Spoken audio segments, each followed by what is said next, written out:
Well, top insurance officials now warning that President Obama's push to delay Obamacare cancellations for millions of Americans may only make things worse. One insurance insider saying that he doesn't want to point fingers, but rather fix the countless problems. Watch this. I'm not in the blame game biz. What I want to really focus on is how do we address these reasonable problems. We have an interest in doing so, so as Senator Nelson said, the markets don't blow up. And I think there's a joint interest in doing that. And that's what we're focused on right now, helping our customers.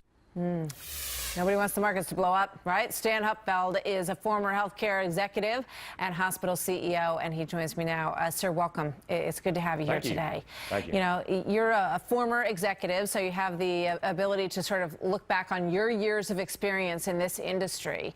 What did you make of it on Friday when the president just said, you know, we're going to encourage those insurance companies who sent out the cancellation notices to send another notice, and this time it's going to say, never mind? Well, you know, the president used a football analogy when he was talking about it, and sort of to continue that analogy, all football coaches know that if the defense cannot stop you, you keep running the same play.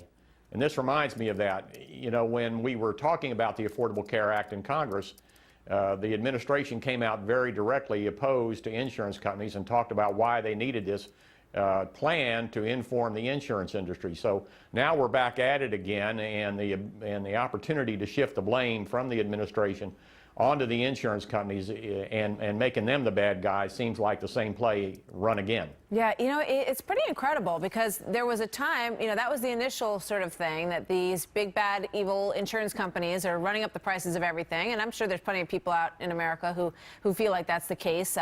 We also understand the business model of insurance, and that's one of the big factors here as well. But then there was a different moment in this whole thing when the insurance companies were sort of brought in to help organize this thing and to make sure that it would work and that it would benefit insurance companies, because if you guys didn't write the policies for everybody in this whole thing, you know, you weren't going to make the money off of it, and it wouldn't work at all, right?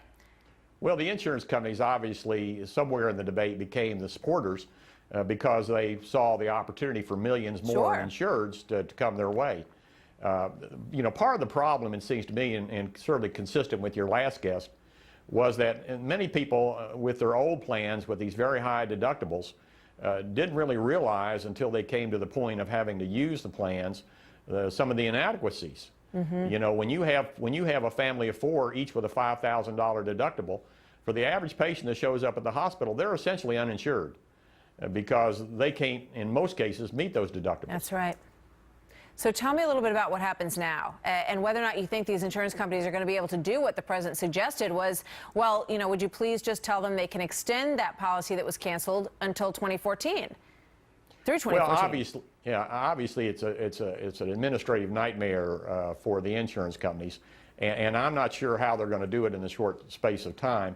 And of course, the obvious problem is even if they we're only talking about a year, and so it's like the debate over the debt. We're going to be back at it next year with the very same issues, talking about the very same problems. What would you recommend to people if you got the cancellation notice and you were booted off your policy and you're still looking around trying to figure it out? Would you say, yes, I recommend you go back and you know, continue that plan, or, you know, try your luck with some of these new things that the president claims will actually be cheaper in the end? Well, obviously, it depends on whether your circumstances, whether you're sicker and older or younger and healthier. I think, for the most part, you'd probably be better off in trying to make the change now to the new plan. Yeah. All right. Sir, thank you very much. Good to have you with us today.